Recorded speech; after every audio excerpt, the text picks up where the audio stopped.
नमस्कार शेतकरी बंधूंनो, मी सुरेश भोसले। आज मी माझ्या गोट्यावरती बायोफिट नेटसर्फचा पेट वेट शॅम्पू जो गोचीड, गोमाशा, पिसा व फंगल इन्फेक्शन जे कातडीला होतं याच्यावरती हे काम करतं। पूर्णपणे ऑर्गॅनिक प्रोडक्ट आहे, अँटी मायक्रोबायल आणि anti fungal based on nano technology. 500 ग्रॅममध्ये येतं ते शॅम्पू आहे। तर आपण हा शॅम्पू काय करणार आहे, हा पंपामध्ये टाकणार आहे। या 15 लिटरमध्ये 4 गायी मोठ्या मापाच्या होतात। तर हे आपण माप घेतलेलं आहे आणि याच्यामध्ये आपण 15 लिटरला शॅम्पू 30 मिली घेणार आहे। बघा आता हा शॅम्पू पडत आहे, आपण घेणार आहे 30 मिली घेणार आहे। 15 लिटरला किती 30 मिली घेणार आहे, म्हणजे लिटरला 2 मिलीचं प्रमाण घेणार आहे। हा 100% ऑर्गॅनिक आहे। याच्या अगोदर मी जर बघितलं तर हायटेक वेरबॅक कंपनीचं हायटेक नावाचं प्रोडक्ट वापरायचो। त्याचे साईड इफेक्ट खूप व्हायचे गायांवरती, किंवा त्याच्यामध्ये क्लिअर लिहिलेलं आहे की 21 दिवस दूध हे डेअरीला घालू नये, म्हणजे ते हानिकारक असतं। त्याने माणसाचे लिव्हर, हार्ट कमजोर होतात किंवा बाद होण्याची पण शक्यता असते। तर तसंच मी आयुर्वेक्टिम म्हणून एक इंजेक्शन येतं ते सुद्धा मारत असायचो, म्हणजे ते कातडीमध्ये इंजेक्शन करावं लागायचं, पण त्याचे दुष्परिणाम खूप आहेत। म्हणून मी आता जर बघितलं तर नेटसर्फचं बायोफिट रेंजचं ऑर्गॅनिक प्रोडक्ट पेट वेट जे कातडीवरती काम करतं ते यूज करत आहे। आता आपण पंप भरणार आहे।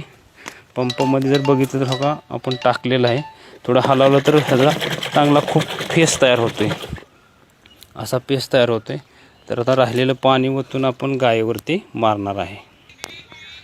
असा शॅम्पूचा फेस तयार झालेला आहे पंपामध्ये, आणि हे आपण आता हा पंप आपण 4 गायांना यूज करणार आहे। बघा असा फेस तयार झाला आहे पेट वेट बायोफिटचा शॅम्पूचा। तर हे गायांचे गोचीड पूर्णपणे घालवतं, तसेच गायला काही साईड इफेक्ट न होता, जसं की आपण केमिकलची औषधं मारतो त्याचे साईड इफेक्ट आहेत। त्याचं दूध 21 दिवस आपल्याला प्यायचं नसतं, पण हे मारल्यानंतर हे लावल्यानंतर दूध आपण लगेच, म्हणजे संध्याकाळची धार काढल्यानंतर माणसाला उपयोगी येऊ शकतं, आणि हे पूर्णपणे जैविक ऑर्गॅनिक आहे। तर आपण आता गायांकडे जाणार आहे, गोट्यात जाणार आहे पंप घेऊन। तर आपण लाईव्ह कसं मारतो ते पण बघणार आहे। हा गोटा आहे, यातील काय गाय आपण आता ही पांढरीला मारलेला आहे, या गायला सुद्धा मारलेला आहे, आणि तिकडं जे आहे तिला पण मारलेलं आहे। आता आपण ही जर्सी गाय आहे हिला मारणार आहे। तर हिचं गोचिड पण आपण बघूया आहेत का। हे असे गोचिड आहेत, हे म्हणजे जास्त पायाचे गोचिड आहेत। हे बऱ्यापैकी दुसऱ्या औषधाने मरत नाहीत, पण हे सुद्धा हे गोचिड जातात। आपण बघतोय ही गाय आहे, आणि आपण पंपाने त्याला मारणार आहे, पेट वेट मारणार आहे जे पंपात आपण घेतलेलं। आणि असे बारीक सुद्धा गोचिड आहेत कासेच्या आतमध्ये, आपण बघतोय हे बघा असे बारीक सुद्धा गोचिड आहेत। तर आपण आता सुरुवात करणार आहे मारण्यास गायीवरती।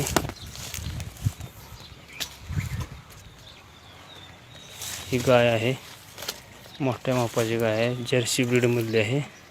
तरी आपण ह्याची फवारणी स्टार्ट करू।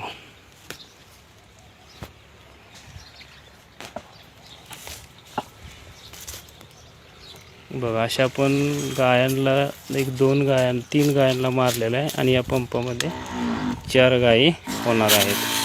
तर असं आपण आता मारत आहे, तुम्ही बघत आहात ह्या पद्धतीने औषध मारायचं आहे। तर पुन्हा एकदा आपण व्हिडिओ तयार करणार आहे 1-2 दिवसानंतर, हे गोचिड गेल्यानंतर। थँक्यू।